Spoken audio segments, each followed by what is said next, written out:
One thing I have said since 2020 is that Cyberpunk 2077 is a masterpiece, and I do believe it should be considered as such in gaming history. Wait, hold up, I know, the condition the game was released, especially on the last gen consoles. What the fuck is this piece of shit? I don't think it's okay to release a half-baked game like that, and that's true with Cyberpunk, since only now in 2023, in the 2.0 update, we actually see what the game should have been in the first place. But 3 years later. So no, I am not excusing the greedy and pretty lame way CDR released this game. And even though it kinda stings me that this game will be forever used as an example of a shit show of a release, a punching bag with a corporation's greed in game discussion, sadly, I think it's well deserved.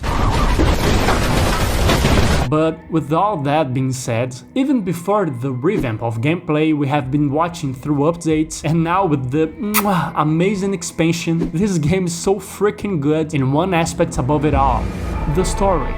The way the game can pull you in its beautiful, rich characters, with fears, dreams, backstories, traumas, complexities, different personalities and traits, and the way it shows you, the player, the evolution of each relationship in an emotional way that few games were able to resonate with me, is amazing. Thanks, V. Cyberpunk is a sad genre, a dystopian future where consumerism and corporations are the law, and in this context, it tries to show us how we humans, with basic needs like love, affection, purpose, and hope, deal with this world, with its priorities in everything but human. Like tears in rain. Cyberpunk 2077 is a big love letter for what makes us human, even in a largely inhuman society, and asks deep questions, such as what it is to be alive. It's a story of what V will experience to live, but life and people are not that one-dimensional, and that's where CDR nailed the story so well. When you make a protagonist, you don't want to make a shallow one-dimensional representative of a human being. Going to the major leagues, Jackie! You want to make it as human and complex as possible. And even though V's survival is their main objective, just like in our lives, it can get messy. What happened to becoming the best in all of Night City? Still want to be the best.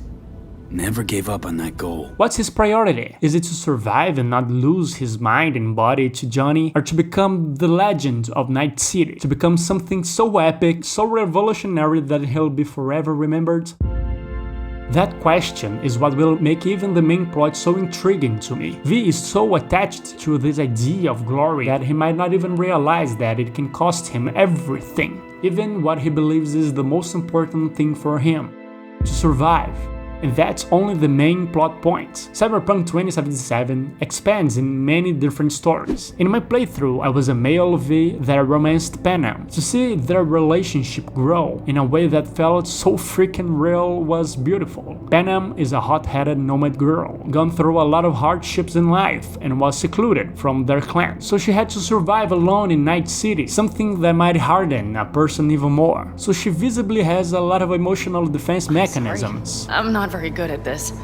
Speaking of my feelings and so forth. In the beginning of the game, it's clear as day. She's dry and rude to V. She distances herself from people, is constantly arguing in a way that is clearly a defense mechanism. Go fuck yourself! And a desperate need to prove to everybody how tough herself is alone. But as I was going through the missions, I could see this wall slowly going down. Each time the trust grew, deeper conversations rose up, and a romance to bloom. The way and pace of it all was so relatable and again human that I got caught up in it. Saw myself smiling when Panam and V were together at a bonfire in a mission for the Nomads. And damn, that moment I realized that Cyberpunk 2077 was special. Good night, V.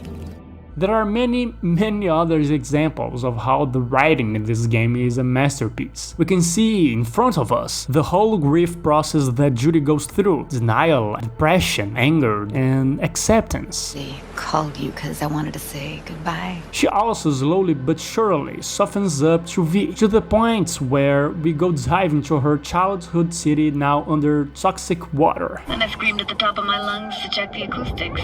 And depending on your choices, you can also have one amazing relationship evolution with Johnny as well. In the beginning, we kinda hate and distrust him. Think he's a selfish, narcissistic, bitchin' rocker boy from 50 years ago. Hear me, asshole? A bullet to the fucking brain! But as the game progresses, and if we allow the relationship to grow, we can see how deep Johnny Silverhand's character truly is. He's not that cliche revolutionary macho rocker that bangs hot chicks backstage and wants to blow up those corporate pigs and don't be a sellout. He's so much more. You can learn why he acts the way he acts. You can see in each quipping and teasing of him towards V. You're starting to remind me of me, 50 years back. Minus the charisma. An impressive cock.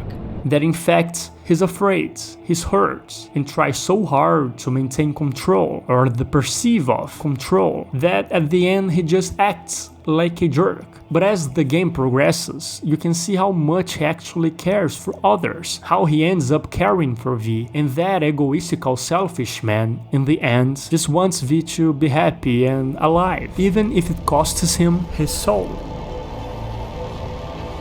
Goodbye, V. And never stop fighting. Cyberpunk 2077 is forever stained by the poor release state it was released.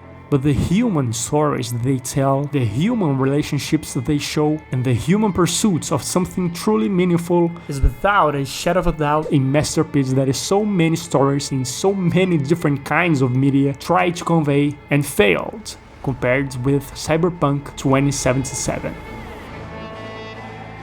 This is 2G, see you next time.